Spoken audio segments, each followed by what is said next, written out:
So yun, what's up sa inyong lahat mga kaparing, no? At ngayon ay isang panibagong paranormal game ang ating gagawin. Ito ay tinatawag na Spirit of the Glass. So bagong lahat, ano nga ba ang ibig sabihin o ano nga ba ang larong Spirit of the Glass? Ito ay isang uri ng paranormal game kung saan ay magtatawag ka pa rin ng mga kaluluwa gamit lamang ang basong ito. Ang mga kandilang nakapaligid sa iyo na siyang poprotekta sa iyo laban sa mga masasamang spirito. Sa pamamagitan ng Spirit of the Glass at sa pamamagitan ng basong ito ay maaari kang makapagpakulong ng isang kaluluwa sa loob nito.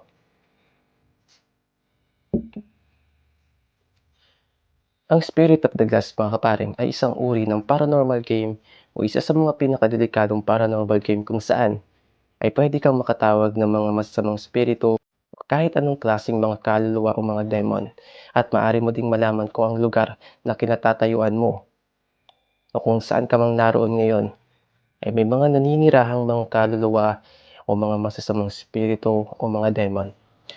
So yun man, so bakit nga ba tayo nagligay ng mga kandila sa paligid natin o sa paligid ng papel na ito kung saan may nakasulat kung saan natin dito gagawin ang paranormal game na Spirit of the Glass? Ang mga kandilang ito, apat siya totally, apat siya usually. Ito ang poprotekta sa atin laban sa mga masamang spirito. So habang nakapalibot at nakasindi ang mga kandilang ito, ligtas tayo. Hindi tayo magagalaw ng mga spiritong matatawag natin. So simulan na natin. Let's go. So ngayon nandito ako pa rin sa sa apartment namin. So kung matatandaan ninyo is nakagawa na rin tayo dito ng isang paranormal game na Charlie Charlie at Spirit of the Coin. So nagtry tayo na magtawag ng kaluluwa sa pamamagitan ng barya. Pero yun nga, hindi siya gumana.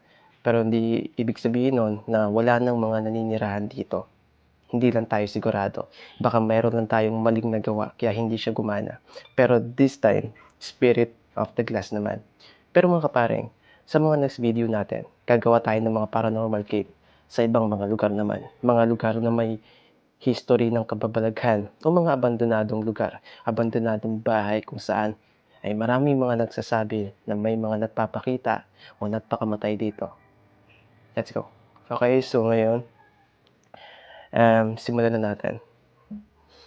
So, isang paalala mga kapareng bago natin to simulan.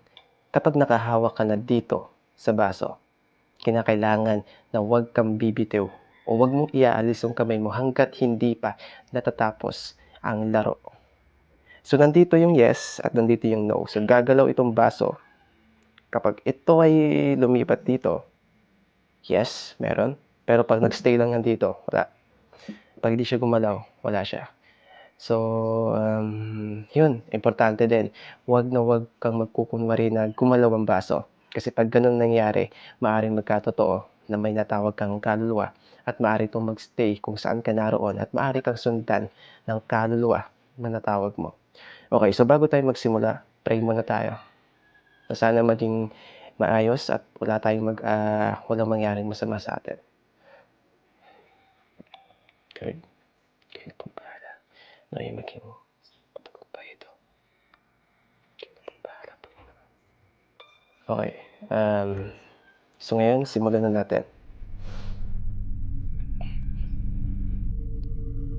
Nandito ako ngayon, tinatawagan ko ang lahat.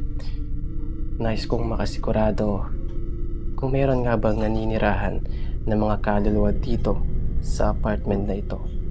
Gusto kong makatiyak na walang ibang mga kaluluwa na nandito. Kung meron mang kaluluwa dito, magparamdam ka. Inulit ko, kung meron mang mga kaluluwang nandito, magparamdam kayo. Maaari niyong paggalawin ng baso.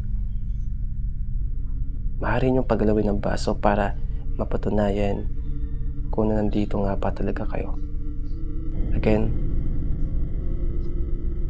kung meron mang kaluluwa na nandito, inuutusan ko kayong paggalawin ng baso. Magparamdam kayo, nais kong makatiyak kung meron nga pa talagang naninirahan dito.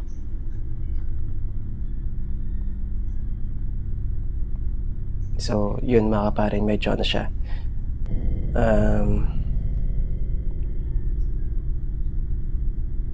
Yeah, so still wala pa rin naman, hindi pa rin naman siya gumagalaw.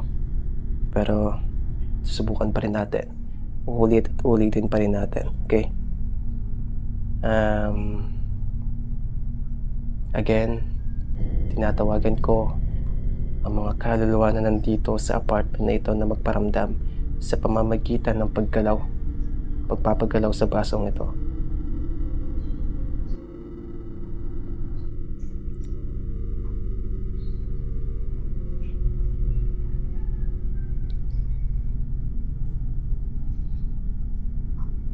Okay, so still wala pa din, man. Hindi ko alam, pero yun nga, kaya maganda talaga na gumawa ka ng mga paranormal games sa mga abandoned place na may mga history ng kababalaghan, mga lugar na kung saan may mga namatay.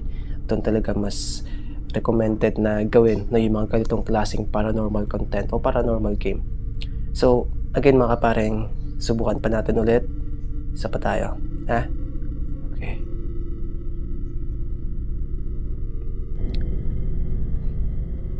Inuutusan ko kung merong mang nagpaparamdam dito.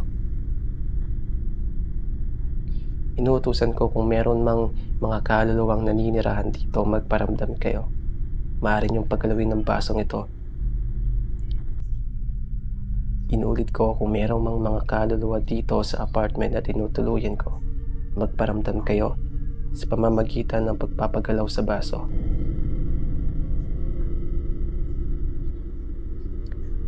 Inuulit ko, kung meron mang mga kaluluwa na nandito, maaari niyong paggalawin ng baso. Para malaman ko kung meron nga pa talagang naninirahan dito sa apartment na to. Okay, so still, man, wala pa rin siya. Hindi pa rin siya gumana. Hindi ko alam kung bakit. Pero, yun. So, ngayon, hindi kasi ako familiar mga kaparing sa background nitong apartment na to.